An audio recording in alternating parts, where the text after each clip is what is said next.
Ana Juanche es exdirectora del Instituto Nacional de Rehabilitación, doctora en Estudios Latinoamericanos y magíster en Derechos Humanos, docente de la Maestría de Psicología Forense y Penitenciaria en la Universidad Católica, y hoy, esta mañana, está con nosotros aquí en el estudio. Gracias por estos minutos, Ana, por Muchas estar con nosotros. Muchas gracias a ustedes por la invitación, siempre un gusto. Bueno, lamentablemente te convocamos por un evento, una tragedia que sucedió la semana pasada. Bueno, y queríamos conocer cuál es tu evaluación, ¿no?, sobre ese trágico incendio que se dio una vez más en la cárcel Santiago Vázquez, ex Concar, y bueno, ¿qué lecciones se pueden aprender para evitar que esto suceda en el futuro? Porque a menos de un año, ¿no?, de que ya había sucedido una tragedia muy similar, vuelve a suceder esto. Bueno, el fenómeno de la violencia intrapenitenciaria es de alguna forma expresión también del aumento de la violencia a nivel general en nuestra sociedad, pero particularmente es un fenómeno bastante poco investigado desde el punto de vista de las ciencias sociales y en particular de la criminología en el Uruguay. Hay un estudio más reciente en el marco de la Comisión Investigadora Sectorial de la Universidad, de Nicolás Trachtenberg y Olga Sánchez de Rivera, que explora justamente, particularmente, las expresiones de la violencia en el complejo de unidades número 4 en Santiago Vázquez. Como vos decías, en menos de un año, este es un episodio, ¿no? Esta cuestión de incendiar una celda con personas adentro por parte de personas privadas de libertad, es decir, violencia hacia los pares, violencia letal, se repite en menos de un año. Pero si uno mira, yo estaba repasando antes de venir a la entrevista la evolución, o sea, la sistematización, digamos, de la cantidad de muertes en custodias que ha hecho el comisionado parlamentario y que presentó en el informe preliminar correspondiente al año 2023, que lo presentó hace pocos días, ante la Comisión General, ante la Asamblea General del Parlamento, perdón. Vemos que si bien hay un continuo, en los últimos años ha habido como algún crecimiento de este fenómeno, con un pico importantísimo en el año 2021 con 86 muertes en custodia, y bueno, y después baja nuevamente.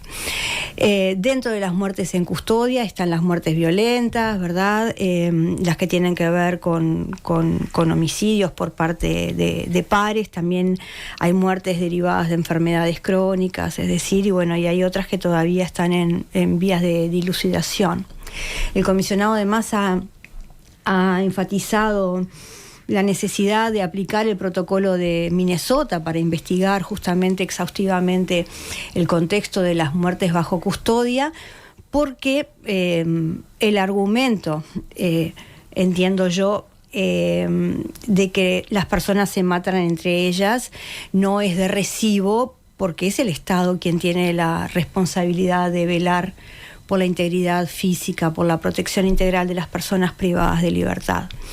Entonces, que estos episodios de violencia extrema ocurran dentro del sistema penitenciario es consecuencia, como decía al principio, de ese crecimiento de la manifestación de la violencia, pero también de otros ingredientes que tiene el sistema penitenciario que de alguna manera exacerban las oportunidades o potencian, ¿verdad?, las oportunidades para que estos hechos ocurran. El hacinamiento. Sí, claro, ahora, sí, por ejemplo. Por eso, antes de pasar a todas estas características que sabemos que son importantes y con las que queremos y de las que queremos hablar contigo, preguntarte, porque decías, bueno, esto no basta con esa explicación de se matan entre ellos, porque es el Estado el que tiene que procurar justamente la seguridad y que se cumplan los derechos humanos en los centros penitenciarios.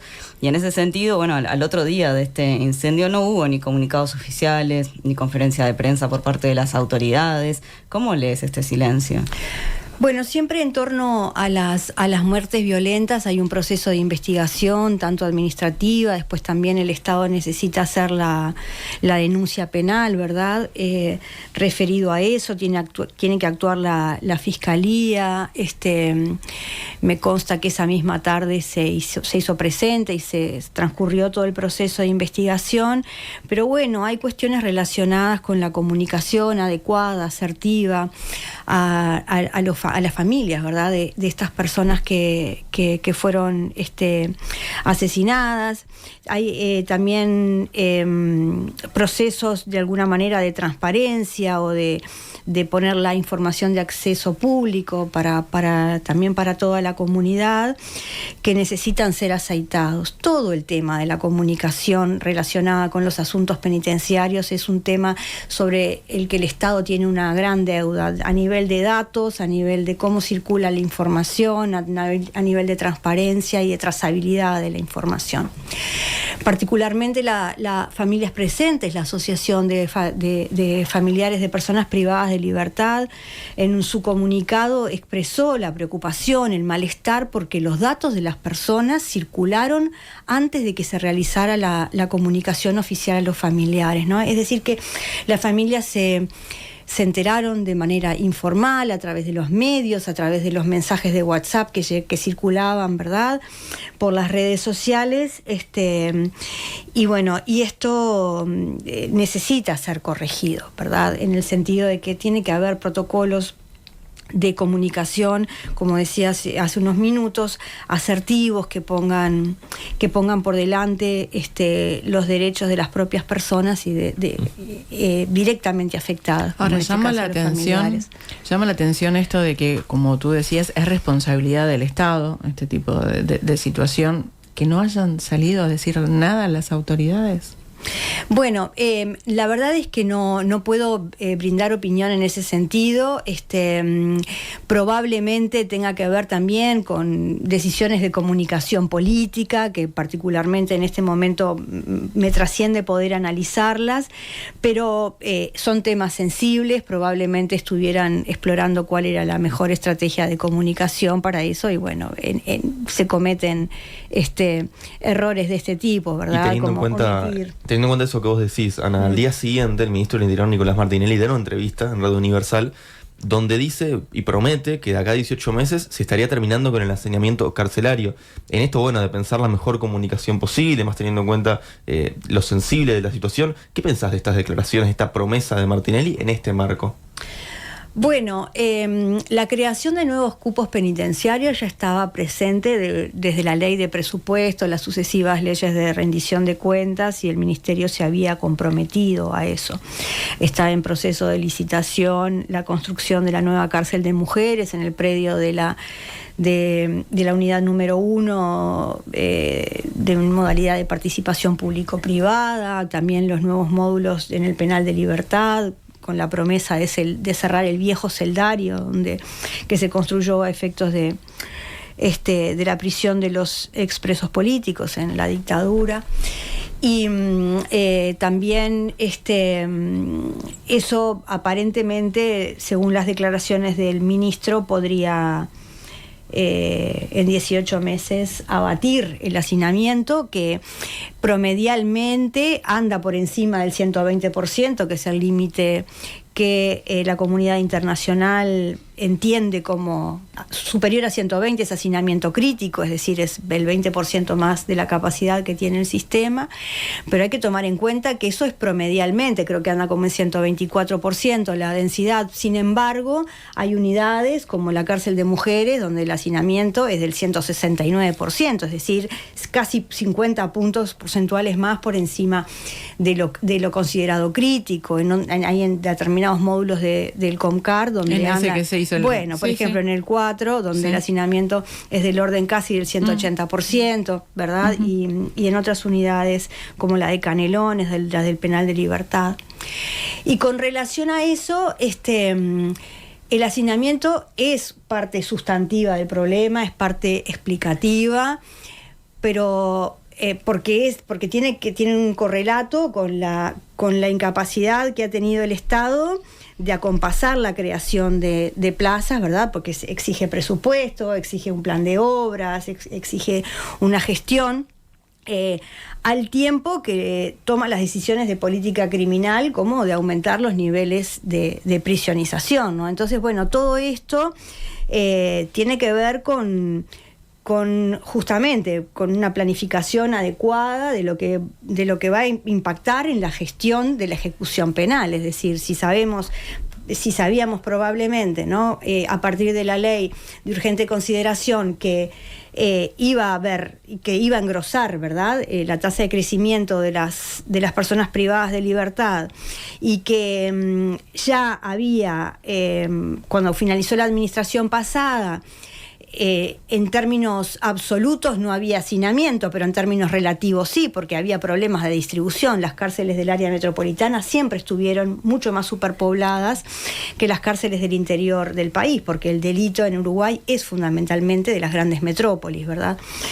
Entonces, justamente en las cárceles donde hay mayor superpoblación, ahora yo estaba mirando también el informe del comisionado, es donde ocurren también el mayor número de muertes bajo custodia y de muertes violentas. Bueno, esto no es casual, es porque allí está concentrada la población, porque también hay problemas de falta de recursos humanos que custodien adecuadamente la convivencia, que custodien y que promuevan la seguridad dinámica, no solamente la seguridad estática, es decir, no solamente los medios de contención, que vean que las rejas están cerradas, las cámaras, etcétera, etcétera, que por cierto no hay en los módulos, pero también la seguridad dinámica, esto que es... No hay cámaras en ningún módulo. Y bueno, en algunos hay, en algunas unidades, pero no en todas, y en el COMCAR, en el módulo 4, en el 11, en el 10, ciertamente no. O sea, en las más complicadas, digamos, sí, donde se precisarían quizás más pruebas también de una cosa así, no hay registro. Y bueno, la videovigilancia siempre ha sido también un gran tema pendiente del sistema penitenciario, sobre todo porque está relacionado también con la capacidad de proteger esos sistemas, ¿verdad? Se instalan, pero bueno, en la medida en que tampoco hay personal suficiente como para velar por la integridad de esos equipos, también muchas veces Ana, se rompen. ¿Crees posible que se pueda llegar a este hacinamiento cero, como dice el ministro, con 1.800 plazas? Porque aparte está las declaraciones de Sanjurjo, que fueron en abril, que hablaba de 3.500 plazas, y ahora se habla de 1.800. Sí. ¿Se va a llegar a ese hacinamiento cero ahora al final del periodo, como se está prometiendo? El problema es que hay en esa cuestión de abatir el hacinamiento, hay cuestiones que tienen que ver también con metodológicas, ¿no? El ministro decía, bueno, no son cupos genuinos, ¿no? Es lugares para que las personas duerman, y no como en las administraciones anteriores, decía el ministro, donde los comedores, las salas de espera se convertían en dormitorios. Bueno, que yo sepa, esos comedores o salas de esperas que podrían haberse convertido en dormitorios, porque la población está en constante crecimiento, no van a volver a ser comedores o salas de esperas. Es decir, que esas personas que ya están durmiendo en esos comedores y en esas salas de esperas van a seguir durmiendo en esas condiciones. Entonces, el concepto de plaza penitenciaria no es solamente las que se van a construir, sino las que actualmente el sistema considera y contabiliza como cupos, ¿verdad? Que en realidad, me explico, no son plazas exactamente. Entonces ahí hay, bueno, una afirmación que yo entiendo que es relativa, para que hubiera, combatir el hacinamiento, también tenemos que recuperar esos espacios programáticos que estaban destinados a que se hicieran otras actividades adentro de la cárcel, y no solamente dormir. Y bueno, y después hay que ver cómo se va a redistribuir esa población, porque además la población sigue creciendo a un promedio, según viene el informe del comisionado parlamentario, y la proyección para 2024 es del orden del 7%, es decir, crece más o menos aproximadamente a unas 1.000 personas nuevas por año. Entonces, ¿y entonces se llega? Entonces, 1.000 plazas nuevas. Es muy difícil. Claro, es como aquello que decía Zaffaroni en la década de los 90, es decir, la expansión del sistema penitenciario en esta magnitud es como la parábola del agujero negro, es decir, no hay ningún país que tenga presupuesto suficiente como para atender el crecimiento expansivo y constante en estas magnitudes del sistema penitenciario. ¿Qué país tiene presupuesto para construir 1.000 nuevas plazas todos los años? Ana, ¿sí? Mencionabas recién las distintas actividades, y en esto de las actividades dentro de los centros penitenciarios, el candidato a la presidencia por Cabildo Abierto, Guido Manini Ríos, plantea esto desde hace tiempo del trabajo obligatorio en las cárceles. ¿Cómo se podría dar esto considerando que otras actividades como el estudio, ¿no? O actividades de tipo recreativo, deportivas y demás, ya son consideradas un lujo, pues es mínima la población que accede a esto? Bueno, ahí tenemos otra de las discusiones que atraviesa toda la política de ejecución penal, ¿no? Es decir, que lo que el derecho internacional de los derechos humanos considera derechos humanos, se transformen en obligaciones en el marco de la privación de libertad, ¿no?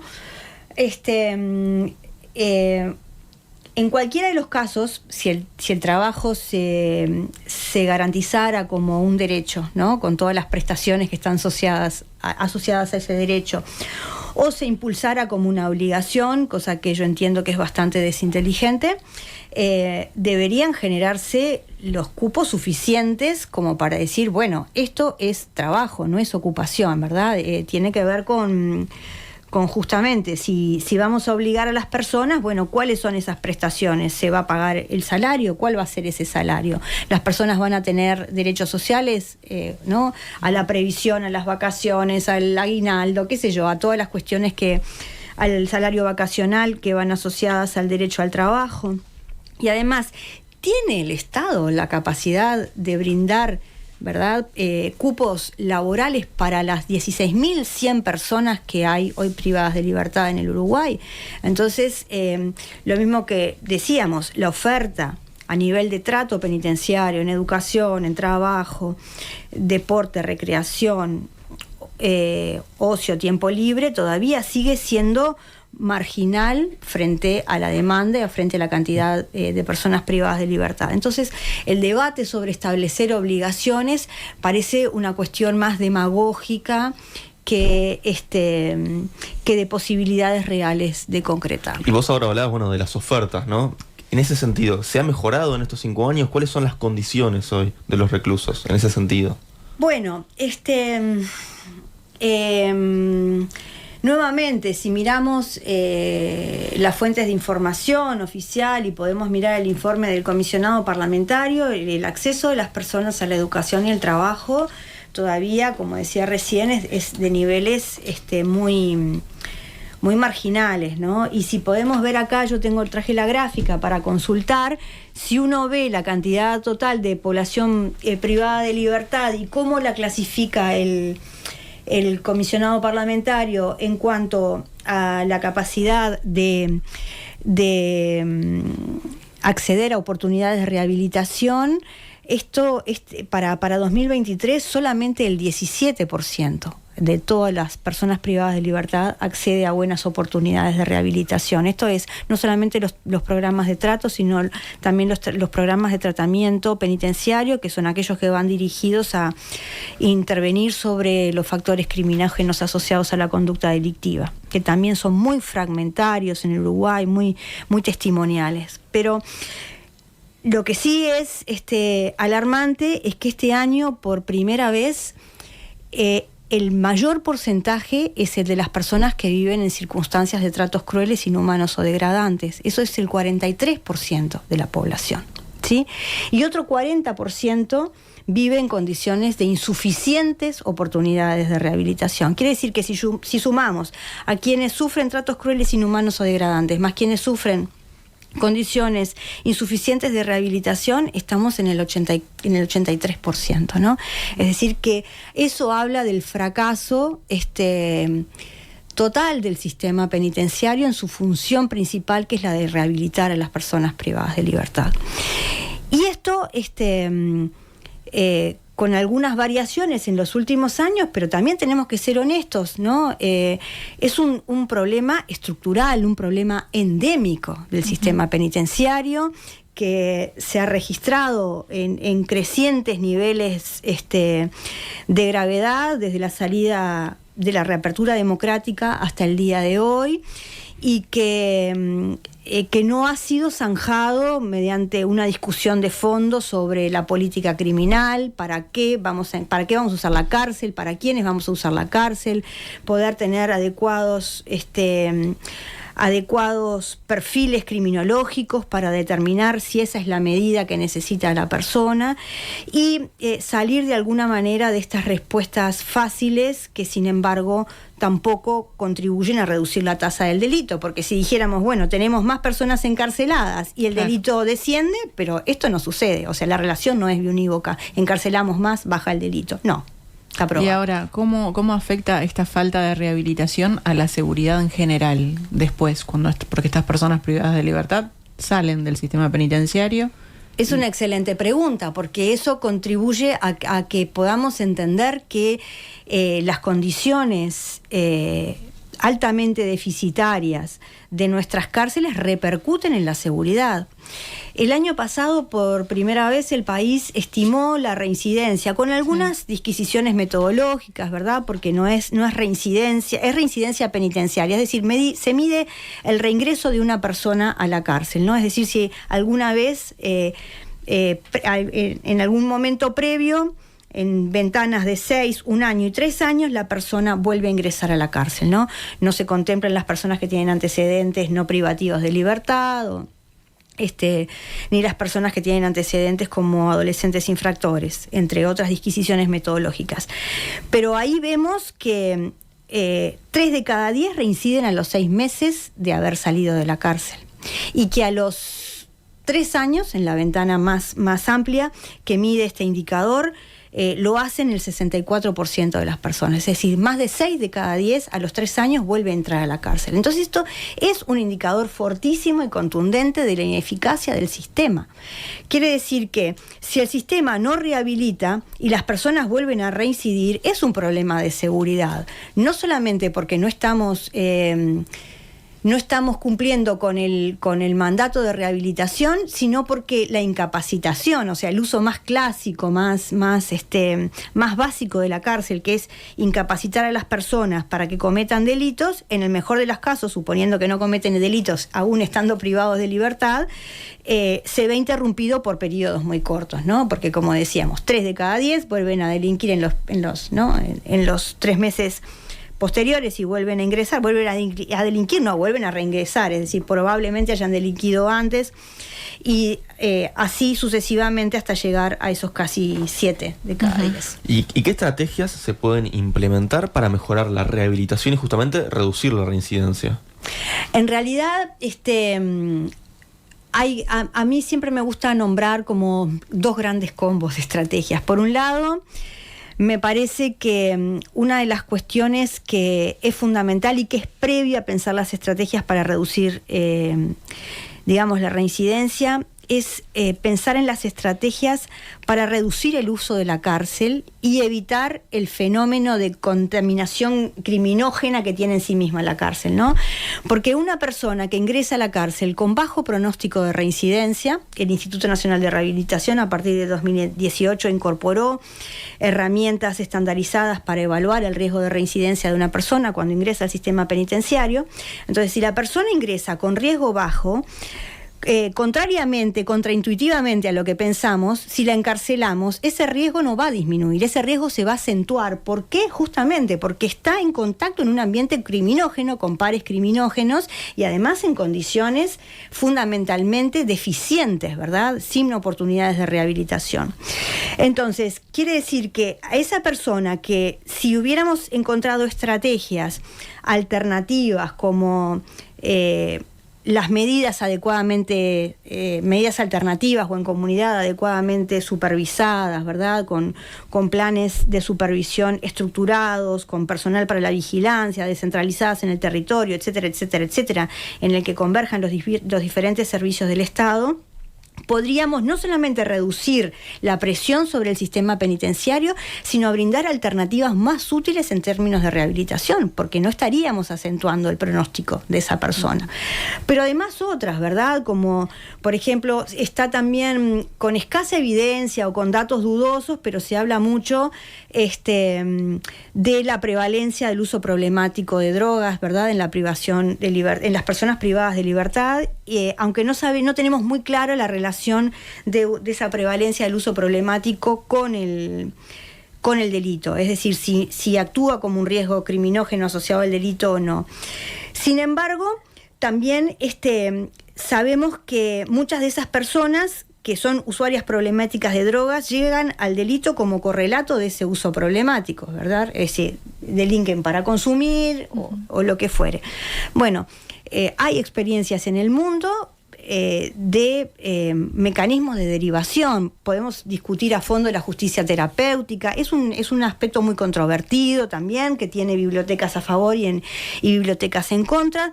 Pero frente a ingresar a este tipo de sistemas, donde la persona incluso tiene hasta la posibilidad de terminar muerta, yo prefiero la justicia terapéutica toda la vida, respecto aún con todas las objeciones que puede tener en materias de preceptividad, de lesiones a la voluntad de la persona, etcétera, etcétera. Ana Juanche, exdirectora del INR, muchísimas gracias por estar esta mañana con nosotros. Muchas gracias a ustedes. Gracias.